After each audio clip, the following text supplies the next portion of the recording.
SQL, linguagem de consulta, o quê? Estruturada. Então, SQL é como se fosse mesmo uma linguagem quase de programação, né?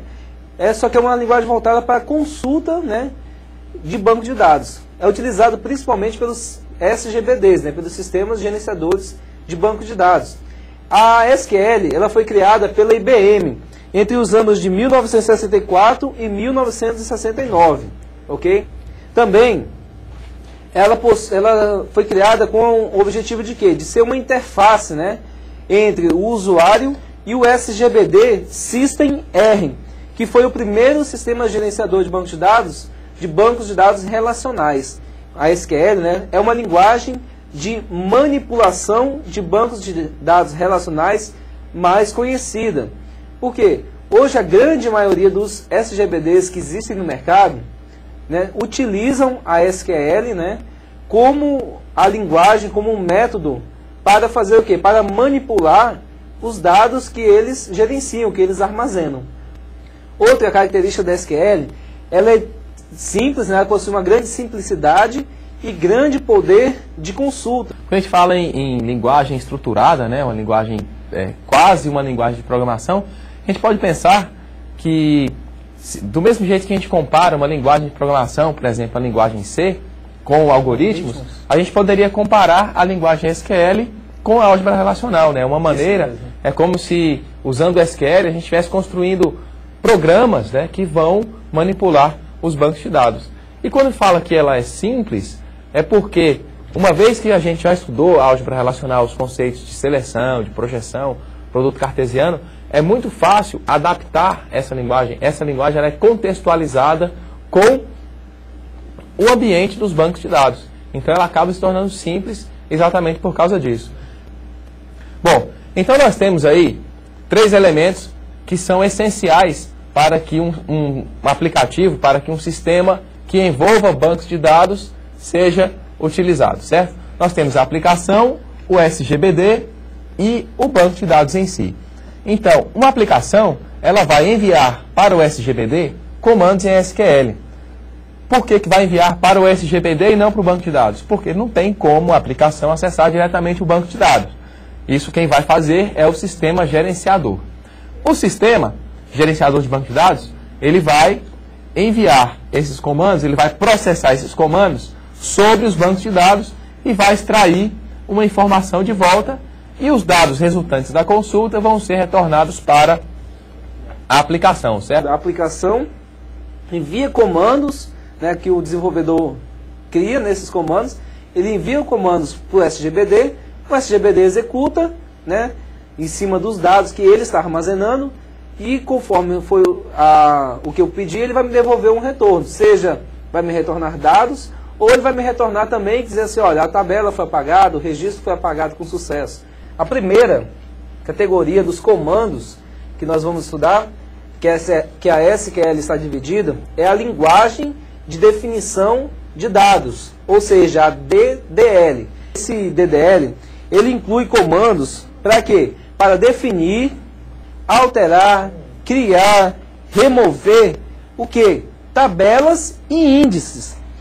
Os comandos DDLs, eles são comandos que vão me criar, né, vão criar e manipular estruturas, né, as estruturas nas quais os meus dados estão organizados. Então é dessa forma, é para isso que servem os comandos DDL. É muito importante você saber, né, prestar atenção nessas categorias de comandos, porque muita gente pergunta, que tipo de comando ele pode executar? Um DDL, DML, DCL, aí você pode ficar perdido depois sem entender. Nossa próxima categoria de comando é a linguagem de manipulação. Veja essa palavra aí, ó, manipulação de dados. Essa categoria, ela inclui comandos para inserir, atualizar, remover, consultar os dados. Olha aqui, ó, lá embaixo, os dados, ok? Não tabelas e índices. Com esses comandos DML, eu não posso criar uma nova tabela. Entenderam? Com o comando DML, eu não posso consultar um dado que está lá dentro, que está armazenado. Com o comando DML, eu já posso consultar, posso incluir um novo dado dentro do banco de dados, mas eu não posso criar então uma tabela com ele. Tem a categoria DCL, que seria Data Control Language, ou uma linguagem para, ou comandos, né, para controle de dados.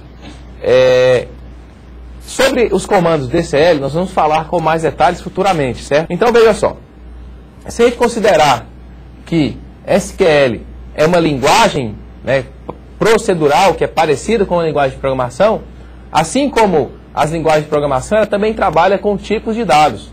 Como assim tipos de dados? Se eu quero fazer uma consulta a um banco de dados, a minha aplicação ela tem que estar preparada para manipular os dados que serão retornados pelo banco de dados. Então, existe a necessidade de uma compatibilização entre os dados retornados pela consulta e os dados que serão manipulados, a forma como os dados serão manipulados na aplicação. Por isso, em linguagem SQL, também são definidos tipos de dados. Vamos ver os principais tipos de dados aqui. Nós temos o integer, decimal, float, real, double precision e small int. Esses tipos de dados são todos tipos de dados numéricos. Se você fizer uma relação direta, por exemplo, com a linguagem de programação C, você vai encontrar uma correspondência entre esses tipos de dados. Fica fácil você entender a que tipo de dados esses tipos aqui da SQL se referem. Seguindo aqui, nós ainda temos os tipos char, varchar, que são tipos de dados para caracteres, bit, bit varying, date e time, que são tipos aí variados. Por exemplo, o tipo bit pode ser para informações booleanas, 0 ou 1, verdadeiro ou falso. O tipo date, ele vai ser usado para datas. E o tipo time para armazenar um determinado horário. A utilidade disso é que em muitas situações, quando usando banco de dados relacionais, é importante que a gente armazene a data.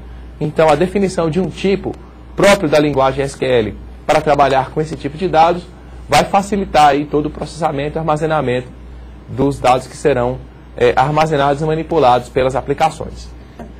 Também ela possui operadores, similarmente a uma linguagem de programação. Os operadores nós dividimos em lógicos, né? Operadores lógicos, quais são? AND, OR ou NOT. AND é uma somatória, né? Você vai estabelecer se, por exemplo, né, a condição A e a condição B acontecerem, então façam isso. Outro exemplo lógico é o OR. No OR você vai estabelecer condição 1 ou a condição 2 deve acontecer para que aquele resultado seja verdadeiro ou seja executado algum comando. E o operador lógico é o NOT, né? O NOT, como é em inglês mesmo, né? Ele é de negação, ok? Ele está negando, então, uma condição.